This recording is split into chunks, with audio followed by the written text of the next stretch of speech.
Actually, Hollis and I in the office here just had lunch right before this, and she said, "So where are you today on your coronavirus quarantine?" And I said, "Well, I'm in the depressive phase of my bipolar COVID reaction." And she said, "Well, come here." And she said, "We need to hug for 20 seconds." And it's interesting, a 20-second hug is actually a long time. And you can almost feel the positive chemicals coming from it. And that is a real thing. That's not magic or voodoo. And that contact really bonds people together and really helps. So that limiting the news media and making sure that you are having human contact are two really practical things that we can do to kind of lessen that sense of loss. Because if you start listing your losses right now, I mean, it's everything from not being able to hug your children to the loss of routine, being able to go to the store, what time do I get up in the morning? All of us, our routines have been decimated, and routines give us comfort. So anything we can do to battle that is really crucial. Yeah, I was thinking just as you were talking about those people in my background who touch a lot, or mentors who are very feeling and affectionate, and even when someone grabs your hand and holds it, Mm-hmm. even that is something we can't do right now. Right. And so I can see that longing for touch is pretty huge. It's And huge. boy, I'm just thinking about people who are sheltered in place by themselves. Yep. What do they do, man? Well, if you are out there and you're a family quarantining together, and I know a couple families that are doing this, if they have a friend who's sheltering alone, trying to use, wise common sense. Yeah. So I mentioned that my daughter came home from Washington. What she did, because she's exposed so much, in order to come home, she self-quarantined for 11 days. She actually arranged her schedule so that she could come home. And that 11 days, got her through what the incubation period would be. And my hugging her was calculated. She could be an asymptomatic carrier. And at the same time, there is the human need. So what I would say is use common sense. But I know some families that are inviting people who are sheltering alone over for a weekend, and they're using common sense, and they're connecting. It's interesting. Anytime you're feeling a loss, this may sound counterintuitive. If you're feeling a loss, try to help. It's interesting when you're feeling loss and then you reach out to somebody else, how much that can really impact that loss. And helping is something that I think we are wired to do. I think more people want to help than not. And if you have a way to do that and to be kind right now, this was hard for me because I'm only 61. Okay, so let's not get carried away here. Only 61. I've had no less than 3 young colleagues, meaning some counselors that I work with who are in their late 20s or early 30s. They wanted to know if they could go to the store for us and bring home supplies so that, because older people are not supposed to go. And when they said it to me, I was like, are you talking to me? Well, you do have lung stuff, and I do. From one lung guy to another lung guy. Yeah. We've shared some conversations about that.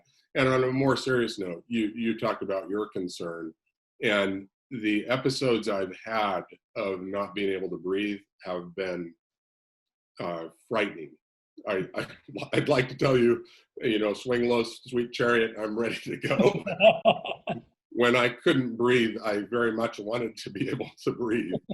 And they were terrifying enough to me that I have suffered from some anxiety about this, that if I was to get it, am I going to be that person in the paper or in the news media, the over 60 adult with breathing problems. I don't think you're over 60 yet, so they're not Not worried. yet. Yeah. I'll get there maybe. Yeah, I fall right into that over 60 with breathing problems, and that's caused me to be anxious, and I've had to put that out of my mind, kind of the what if. So that whole thing about when you're faced with loss or crisis, to help, I think Janelle gets that a lot more than I do. I mean, I think I told you about that. We had a dinner party before things kind of closed down. Well, people were leaving the dinner party with a packet of toilet paper and wipes, like not, like Clorox wipes. Mm-hmm. And I went to our stockpile and looked and thought to myself, wait a minute, what's she doing? But she was practicing, I think, what you're talking about. Yeah, she was. And that's a great example. And I'm laughing about it because I had shared this with my niece, that if you see something, do the opposite. So when the toilet paper hoarding was going on, my niece and her boyfriend, I don't know where they got it. They might have got it out of my sister's stockpile, but they took toilet paper, and for an entire evening, during the midst of that toilet paper hoarding, they played ring and run. They went up to doors, rang the doorbell, put a roll of toilet paper, and then ran. And then they would watch the person's reaction. And that entire evening, as they described it to us, was one filled with laughter and humor and joy. And that's the power of, if you see something bad, do the opposite of that. And so Janelle practiced that, and that's a good route to go. Yeah. You told me a story about Christmas. I know we're just jumping in here. But remember, for one Christmas, you decided to give money to your kids. Oh, yes. Yeah. Tell me about that, because I think that has a little bit around what this is we're talking about. Actually, that's a good memory. The studies on happiness, they conclude across the board that giving is actually better than receiving. And so the Christmas, it was probably 4 to 5 years ago. One of the Christmas presents that we gave to all of our kids was $25 cash. And then that's how much it was. I kept on thinking it was like 100, 150. I'm thinking, there is no way I could do that. Yeah. You can do a lot with $25. And I gave the kids also, they all got a postcard that I had self-addressed. So their assignment was to take the $25 and give it away, and then to write down what they had done with it, and then to send it to us. And I think my favorite one was, Peter and Kendra, and they were living in Chicago at the time, and they had been carrying their $25 around with them.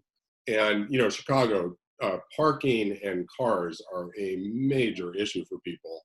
And so they were out on a date night, and they saw a police officer writing a parking citation, of which my son may have had a few citations. And so they looked at each other and they said, let's do it.